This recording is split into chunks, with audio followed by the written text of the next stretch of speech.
following the sermon.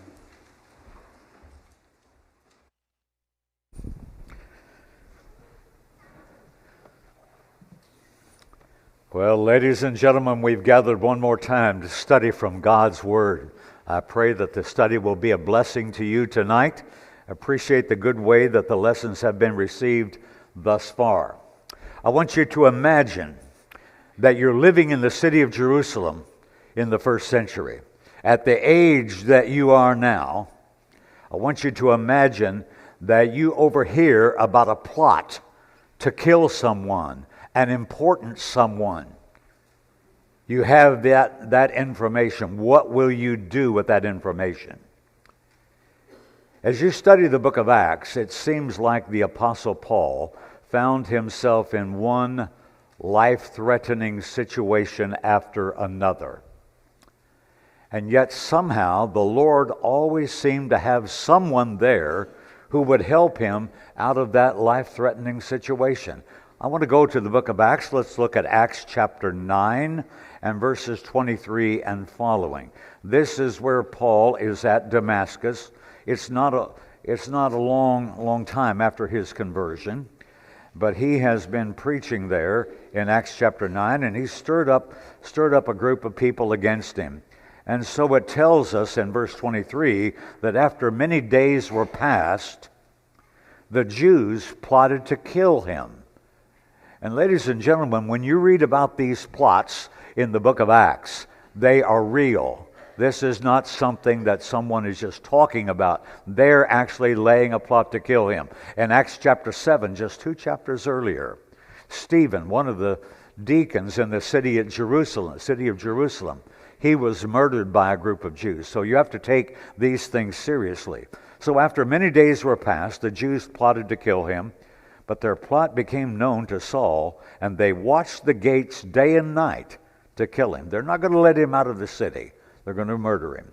But then the disciples took him by night and let him down through the wall in a large basket. So in this case, Paul's life was saved by his brethren when the Jews tried to kill him. Now, I want to go over to Acts chapter 19. In Acts 19, Paul is in trouble again. And in this case, he's been preaching at the city of Ephesus, and he's run into a conflict with those who were silversmiths who made idols, made images of the goddess Diana. And Paul evidently had taught that there is no God made with hands. And they were infuriated with him over that. And so a mob has assembled. And Paul wants an opportunity to address this mob, but the brethren held Paul back and said, no, you dare not go into that theater because they will kill you. And what happened? Well, it turned out that he was saved by the city clerk in this case. In verse 35, the town clerk quieted the crowd and said, men of Ephesus, what man is there who does not know that the city of the Ephesians is temple guardian of the great goddess Diana and of the image which fell down from Zeus? Paul references this, I think, in the opening chapter of 2 Corinthians and talked about how their lives were threatened. They were threatened even to the point that they believed that they were going to die. But here the town clerk quieted the crowd, and so everything turned out okay. So once again, Paul's life was saved. And then in Acts chapter 27, and we won't bother to read that, but in Acts chapter 27, Paul is in trouble again, but this time there's no plot to take his life. He's been arrested, of course. He's on his way to the city of Jerusalem, and they're about to be shipwrecked. And Paul was saved from that terrible storm, and all the men on board with Paul. This time it was the very providence of God. There was no particular man or persons who intervened to save Paul's life. So you find a lot of cases like this. In one case, on one of Paul's missionary journeys, they had taken him out of the city and had stoned him and left him for dead. But Paul survived that. So he was in one life-threatening situation after another. But in Acts chapter 23, it was a most unusual circumstance and a most unusual person who rescued the apostle from death. By the way, I want to invite you to come back tomorrow night, Tuesday evening. Leadership in the most unlikely places. And I will say to you tonight that the person who is responsible for saving Paul's life here is an unlikely person to do that. So I hope you'll come back. Leadership in the most unlikely places tomorrow night. And then finally on Wednesday night, great churches do great things. I want us to get a little bit of background on what's happening here in Acts chapter 23. You might go ahead and turn to that place if you would like. There were some false charges made against Paul earlier in the city of Jerusalem. They said that he had taken Trophimus, the Ephesian, into the temple, which would have been a violation of the temple ordinances. And so they worked up a crowd again and had Paul arrested. And Paul was arrested, of course, by the Romans at the insistence of the Jewish leaders. These Jewish leaders see their power slipping away. They see that Paul has a great deal of influence among the Jewish people themselves. And as Paul is preaching, he, of course, is preaching Jesus and preaching the resurrection of Jesus. And the Sadducees in particular are upset with Paul. And so here in Acts chapter 23, Paul is called before the council, and he is making a defense of himself before that council. And he points out that I am here, I've been arrested because of my belief in the resurrection. And of course you had part Pharisees and part Sadducees. Sadducees did not believe in the resurrection, but the Pharisees did. And so the Pharisees somewhat came to Paul's aid, somewhat. But there was a big controversy there. And if you look at verse number 10, Acts chapter 23 and verse 10, there arose a great dissension. Then the commander, fearing lest Paul might be pulled to pieces by them. I get a picture here in my mind of here's the Sadducees pulling on one side, we're going to kill the guy. On the other side, here's the Pharisees saying, no, he believes in the resurrection. And so this Roman commander, fearing that Paul might be pulled to pieces by them, commanded the soldiers to go down and take him by force among them and bring him into the barracks. The barracks was evidently a place, it wasn't just where soldiers were housed, but it would be a place where a prisoner could be kept. And so Paul was indeed arrested. However, the Jews were not content with him being arrested and being in the barracks or in the prison, as the case might be. They were determined to kill Paul. They want to silence him permanently. Now, it's interesting here, that Roman commander had taken Paul away from the council and had isolated him from the Jews. What this means, if you understand what's happening here, is that Paul right now is under Roman protection, and he needs that kind of protection.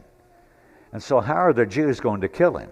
Well, here's the plot. If you look at verse number 11, here's a promise from the Lord. It says, the following night, the Lord stood by Paul and said to him, be of good cheer, Paul, for as you have testified for me in Jerusalem, so you must also bear witness in Rome. God is going to make sure that Paul gets to Rome. But how is he going to do that? Because in the next verse, says that when it was day, some of the Jews banded together and bound themselves under an oath, saying that they would neither eat nor drink till they had killed Paul. Now there were more than 40 who had formed this conspiracy. And how are they going to pull this off? Well, they came to the chief priest and the elders and said, we have bound ourselves under a great oath that we will eat nothing until we have killed Paul. 40 men. These are assassins. Now, therefore, it says in verse 15, now you, therefore, together with the council, suggest to the commander that he be brought down to you tomorrow, as though you were going to make further inquiries concerning him. But we are ready to kill him before he comes near. So Paul is going to be moved from this barracks to where the council is, and on the way, these 40 men are going to evidently try to overpower the Romans and kill Paul. That is the plot. That's the way it's laid out. So once again, Paul is under the Roman protection and under Roman guard at this time. But then Paul's life was saved. And he was saved by a most unlikely person. God saved Paul by using a young boy. Look at verses 16 to 22. Let's read that briefly. Verse 16. Now remember, the plot is alive. They're ready to kill him the next day. So when Paul's sister's son heard of their ambush, he went and entered into the barracks and told Paul. Then Paul called one of the centurions to him and said, "Take this young man to the commander, for he has something to tell him." So he took him and brought him to the commander and said, "Paul the prisoner called me to him and asked me to bring this young man to you.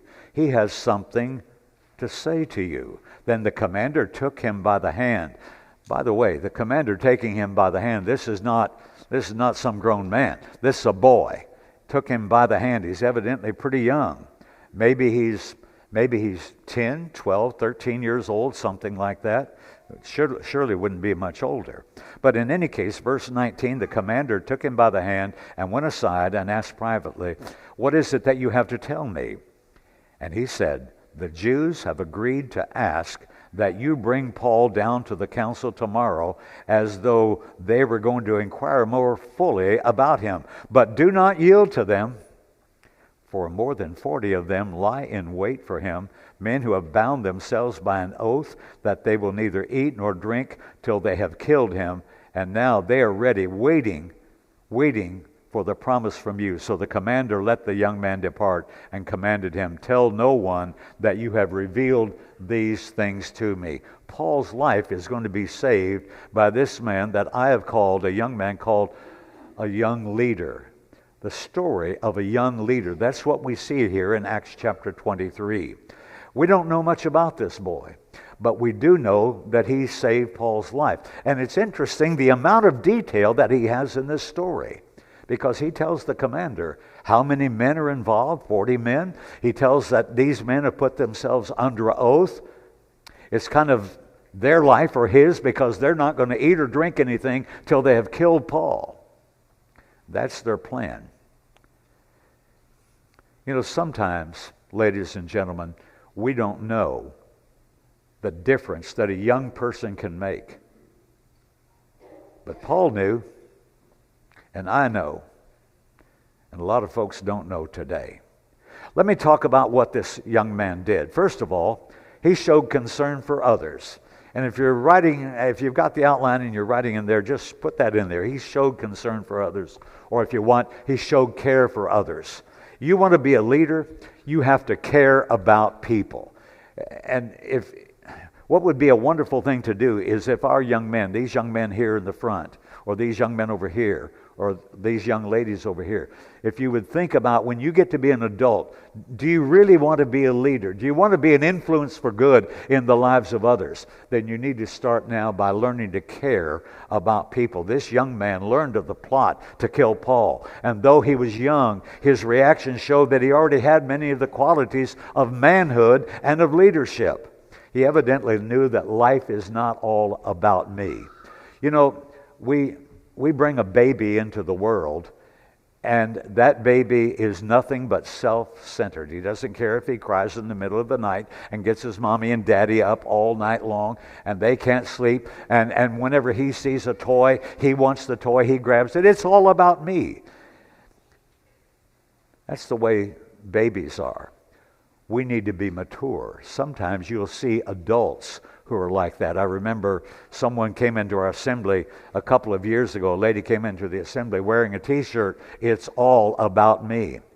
Well, I'm sorry, lady, life is not all about you. But that's the way some people are. They're self-centered, self-focused, and selfish people in the way they live their lives. This young man knew that life wasn't all about me. I want to tell you, there's some risk in what he's doing. But that's what he did. He showed concern for others. Was this young man a Christian? He might have been. If so, he would have been a very young Christian. But I'll tell you what, he had some qualities that Christians need to have. I'm thinking about Philippians, in Philippians chapter 2 and verses 4 and 5. Listen to what the apostle wrote here. Philippians 2, 4 and 5. He said, "Let nothing be done through selfish ambition or conceit. See, there's the person who is all about me. Let nothing be done through selfish ambition or conceit, but in lowliness of mind, let each esteem others better than himself. Let each of you look out not only for his own interest, but also for the interests of others. And this young man is looking out for the interest of the Apostle Paul. And if you wanted an example here in the text, just read the next verse. Let this mind be in you, which was also in Christ Jesus. Jesus came into the world to care about others, to show his concern for others, and to do for others. A mark of maturity is seen when you begin to show genuine concern for other people. There's a story about two brothers, Tommy and Bobby. Tommy is the older brother. Bobby's just a year or so younger. There's two pieces of cake. One piece of cake's a little bit bigger than the other. And Mom says to Tommy, Tommy, you're the older, and you're the more mature. I'm going to let you pick which piece you get and which piece your brother Bobby gets. And I want you to remember that we're trying to be like Jesus in this household. And so Mom said, Tommy, what would Jesus do? Tommy looked at the bigger piece and the smaller piece and said, Mom, I think Bobby needs to be Jesus today.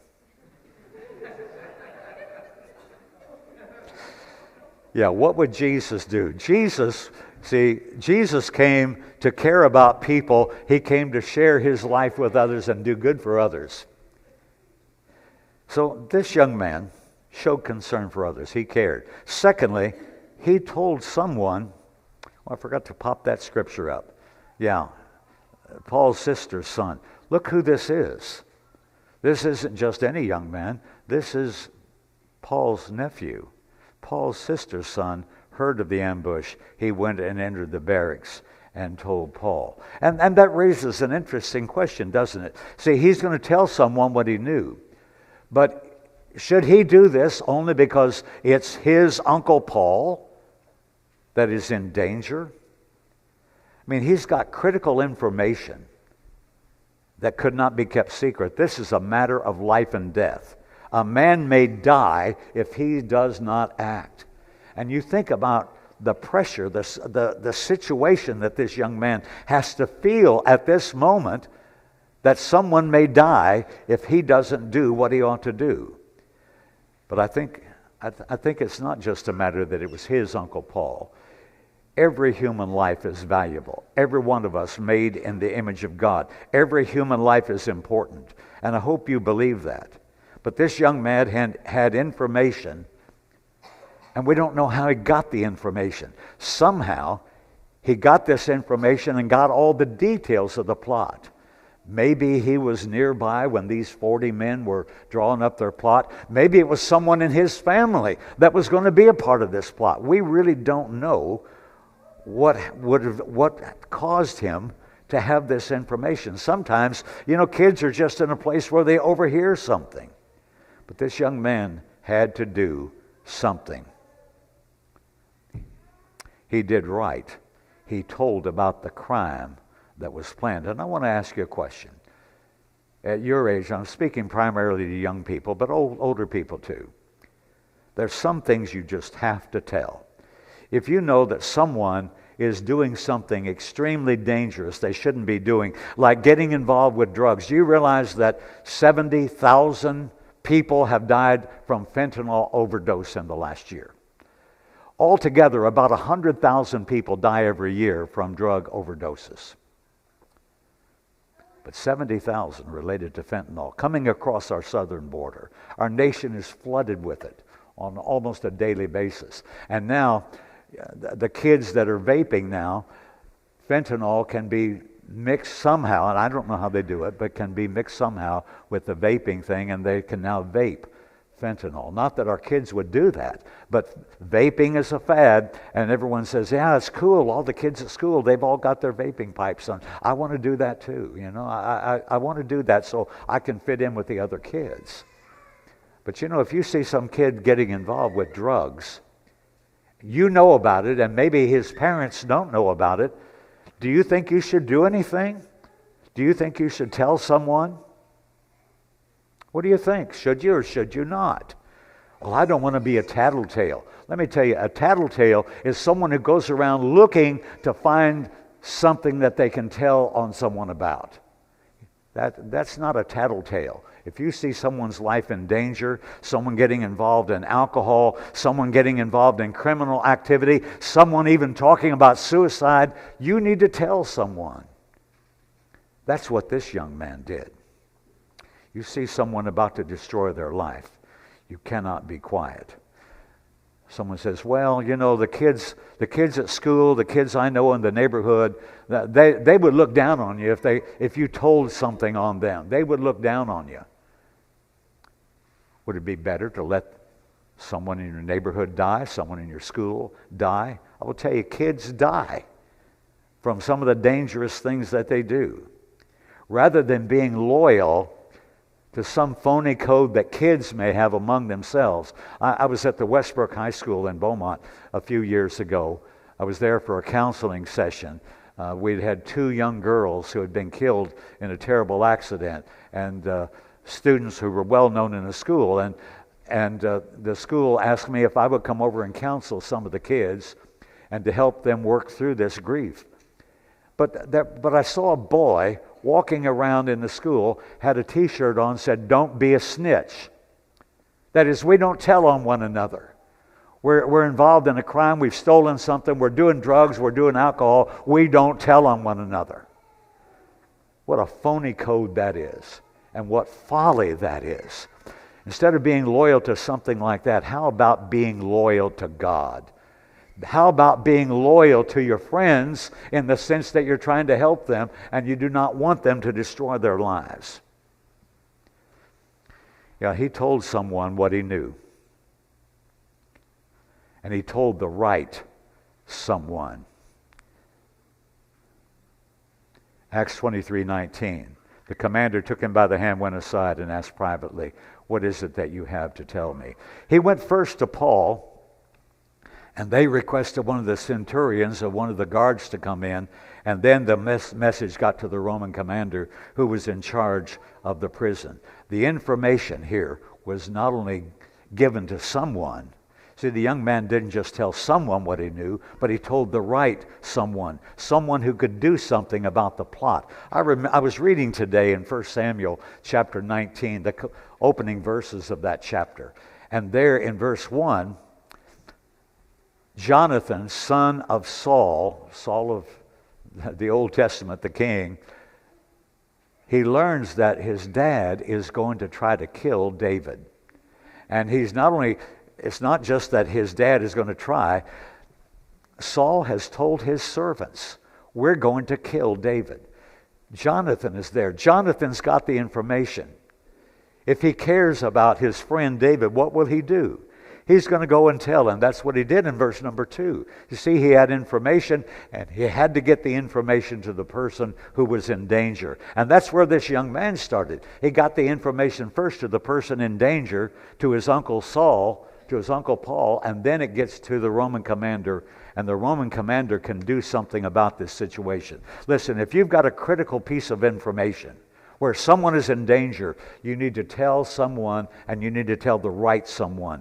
If you only tell your friends, and friends can sit around, they can talk about, oh yeah, we know what he's doing and whatever, and you can talk about it, and it kind of turns into gossip. That doesn't have any value in helping anyone. But somebody says, but if I tell on somebody, I might get in trouble. Did you realize this young man here might get in trouble? What if the 40 men who have put this plot together, what if they find out he's the one who is going to foil their plot? What will they do to him?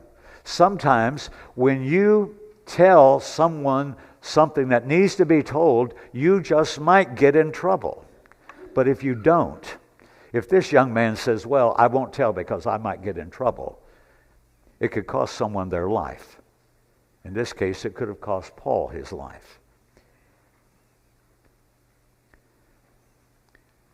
About 9 years ago, I attended a funeral of a 16-year-old boy in Beaumont. He died from huffing Freon. Have you ever heard of that? It's a horrible thing. But what he was doing was putting a big black plastic bag over his head, going out to his parents' air conditioner in the backyard, taking a wrench and opening a valve and allowing that Freon to come up and fill that bag. And he got a high from that. He and his friends had done it a couple of times, but his friends evidently had stopped. But they knew he was doing it, knew he was continuing to do it. And what happened, he passed out with the Freon with a bag over his head, and he suffocated. I was at the funeral of that kid, and I stood around and listened to his friends talk. Oh, well, it really didn't have anything to do with him huffing. We think he had a heart attack. Or we think something else happened. Maybe he had an aneurysm. You know, they're making excuses. These kids knew what he was doing. They had done it themselves. And their friend now was dead. 16 years old, in a casket. Put him in the ground. He's dead. Someone could have told. Someone could have told his parents. Someone could have told someone in authority. These kids knew, and no one told, and it cost them their friend's life. And all the excuses in the world that they made to excuse themselves doesn't change the fact that they knew, and they could have done something about it. This young man in Acts, he showed care for others, told someone what he knew, and he told the right someone. I want us to move to the second part of our lesson. I want you to see what he was. We've seen what he did, but let's see what he was. I want to tell you, I've called him the story of a young leader. He took responsibility. He showed some initiative. He showed leadership. You may not think of this young man as a leader. I mean, look, his name, we don't even know his name. He's only mentioned in this one little section of Scripture in Acts 23. All we really know is he was Paul's nephew, but he's showing qualities of leadership. And one of those qualities he shows is courage. He was courageous. What if these assassins had learned that he was the one who foiled their plot? What would they do to him? And not only did he show courage just in acting, but what about going to speak to a high Roman official? Listen, when I was 9 or 10 or 12 years old, I was afraid to talk to any adults except the people in my family. I was afraid of my teachers, afraid of the principal. I didn't have courage, but this young man had courage. Wasn't afraid to talk to the high Roman official. And I'll tell you, there's a time in life, and this happens for everyone, and we might as well learn this lesson early in life. There's a time to be courageous, to be ready to stand up and stand out. That's what this young man did. He stood up for what was right, and he stood out. Were there others who knew about the plot? Maybe, maybe not. But whatever the issue is, we need to take a stand. Need to take a stand against drinking. You know, you're going to be tempted. I remember when I was a junior in high school, living in Indianapolis, and my cousin and two of his friends were going to go to the ball game at Butler University at Hinkle Fieldhouse. And they asked me if I wanted to go. I said, sure. And so there's 4 of us in the car. When we get to Hinkle Fieldhouse, one of the boys reaches under the seat and pulls out a pint of whiskey. He took a big draw on it, gave it to his friend. He took a big draw on it, gave it to my cousin, and my cousin said, no, I don't care for any. Come on, you're chicken? Come on, you afraid your mommy's going to find out? I mean, these are 3 college kids. Come on, take a drink. What did my cousin do? He took a drink. Yeah, because he was chicken. He was afraid to go against his friends. You see, he wanted to be part of the crowd. They didn't pass that bottle to me, and I'm glad they didn't. I don't know what I would have done, but if they had urged me to take a drink, with the lack of faith that I had, the lack of understanding about God and the will of God, I might have taken a drink. I had tasted alcohol on other occasions, but only tasted.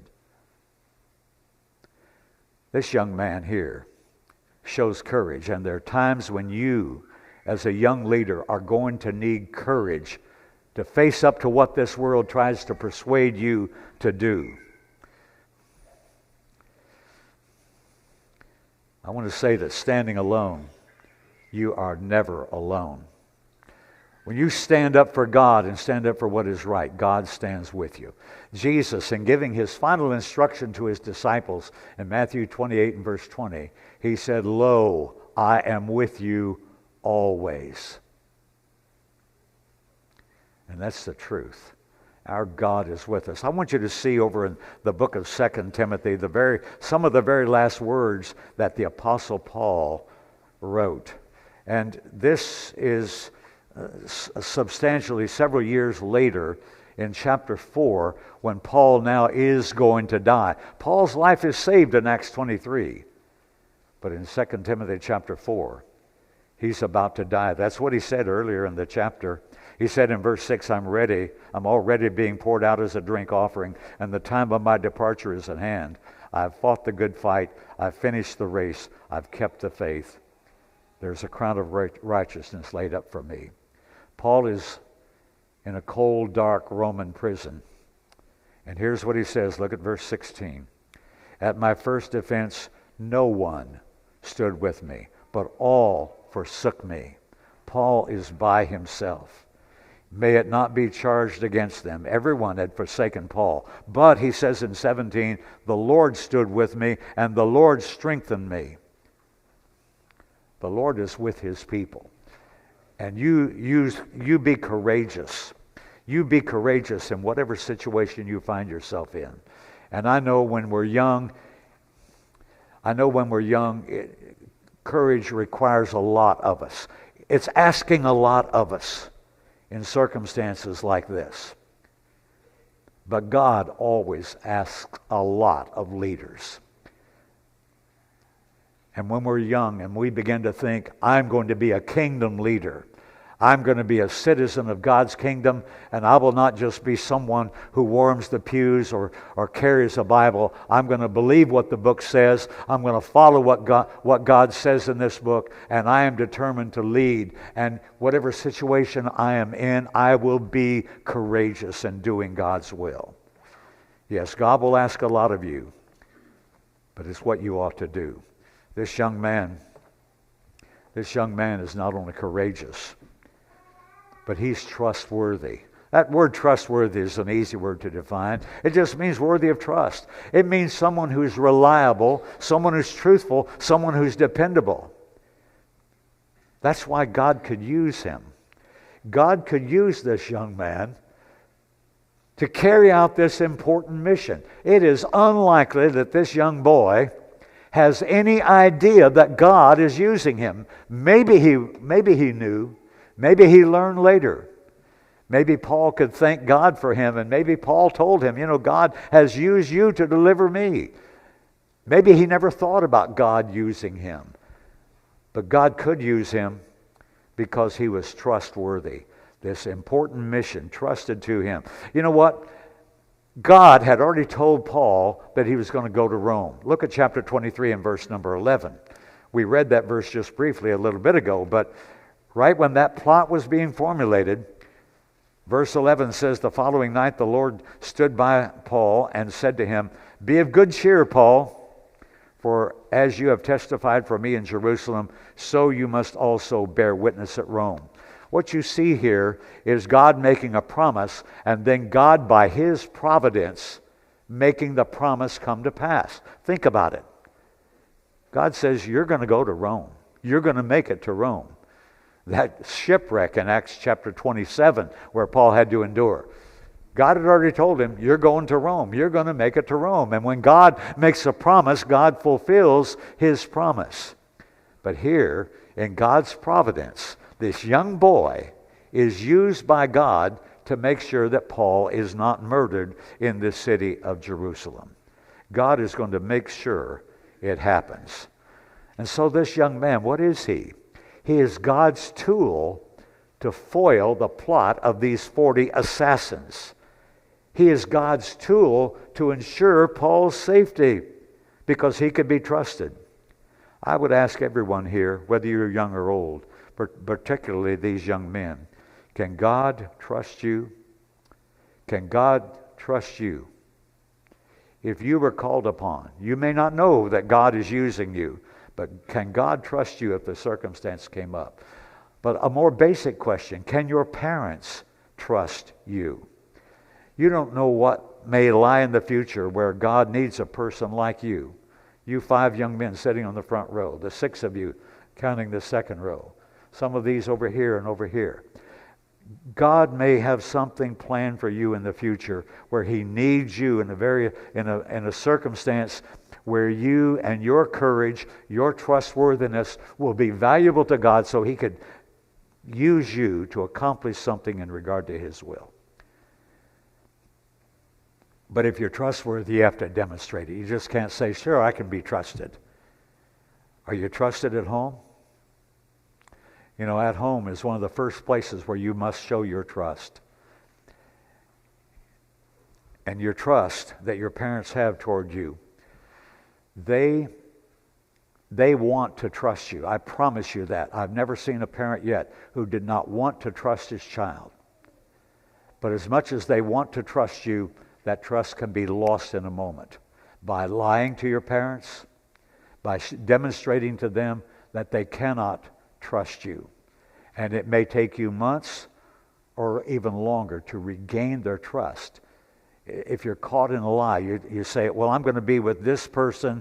I'm going to be at their house. I'm staying all night at their house. We're going to play games and we're just going to have a good time. But instead, you're out with some guys and you're out smoking and drinking. And you hang out all night with these guys, and your parents find out about it, you lose all the trust that you may have built up. And how do you recover that? It is incredibly, incredibly difficult to recover that trust. Trust is precious. It can be lost in an instant. Guard it. Be a trustworthy person. That's what this guy was. Can God trust you? Can others trust you? He's heroic. That's my last word. This young man, whose name is unknown to us, I think is among the heroes of the Bible. And yet when you list heroes in the Bible, you may list Samson, you may list Noah, you may list David, you may list Jonathan. In the New Testament, you list heroes like Peter, Paul, James, or John. Heroes in the Bible, there are plenty of them. Nobody is putting this kid on the list of heroes, but he belongs there. How can he be a hero? A hero is someone who does some great thing, accomplishes some tremendous feat. Maybe you've never thought of him as a hero, but you ought to. I was talking with a 20-year-old boy, young man. We'll just call him a young man. He's 20 years old. And I asked him, I said, son, what do you want to do with your life? If you could have your dream fulfilled, what would you want to be in life? I want to be a superhero. I want to be like Captain America or Batman. And of course, I asked this kid another question. I know you're playing video games every day. Are you playing more than 6 hours a day? I'm not sure. Think about that. Here's a kid isolated, living in his room, on the internet, on video games all day long. He wants to be a superhero in life. We don't become superheroes, folks. But we can be heroes in the cause of God, sometimes simply by doing what is right, not doing some magnificent thing like, Samson brought down that temple of that pagan temple. It all came crashing down, and people look at him and say, wow, look what he accomplished. We're not going to accomplish something like that. But I'll tell you what's hanging in the balance here. Paul's life is hanging in the balance based on what this man does, this young man. Either Paul is going to be murdered or he's going to live. 13 books of the New Testament that Paul wrote will either be completed or some of those books will not be finished. Paul's ministry will be fulfilled or it will not be fulfilled. He will be cut down in his prime, unable to finish the work that God has given him to do. That's what hung in the balance. And that's why I say God wasn't going to let that happen, so this young man had to act. I think he qualifies for hero status. Maybe he never saw himself that way. But I'll tell you one thing, when Paul came to the end of his life, he could look back and remember this incident, which takes up only about 6 or 8 verses in the book of Acts. He could look back and he could give thanks for what God had done through this young man. And for some reason, my last slide doesn't want to come up.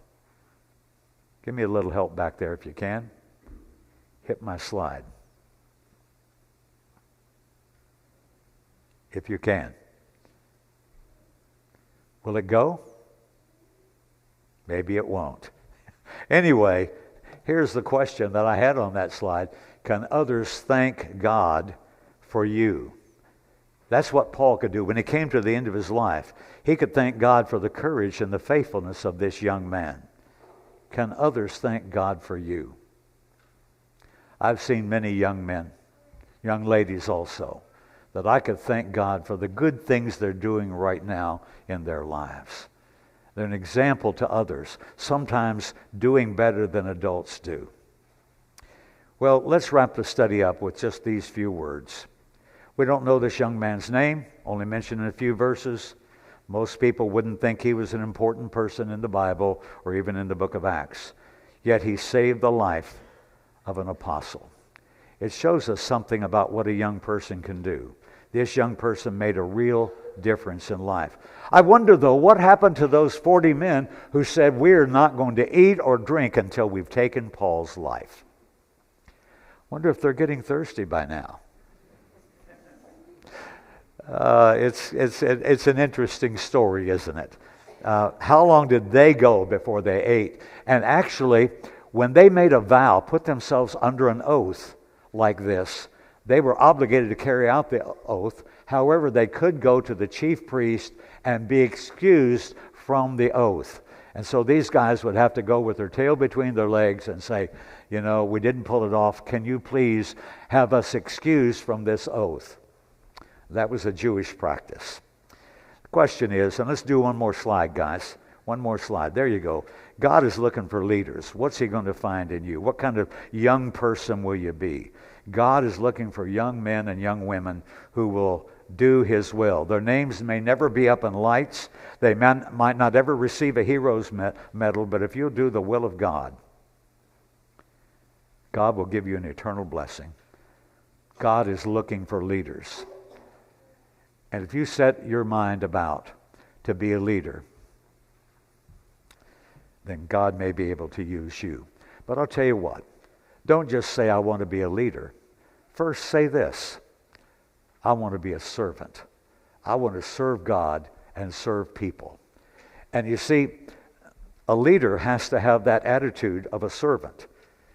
Tomorrow night, we're going to talk about leadership in some unlikely places. And in that lesson, we'll be looking at some people you wouldn't think could be leaders. But what made them leaders? They were servants first. Servants to God, servants to others. So maybe there's someone here tonight says, I'm ready to become a servant of God. Whether I'll ever become a leader of men or not, I don't know. But I want to be a servant to God.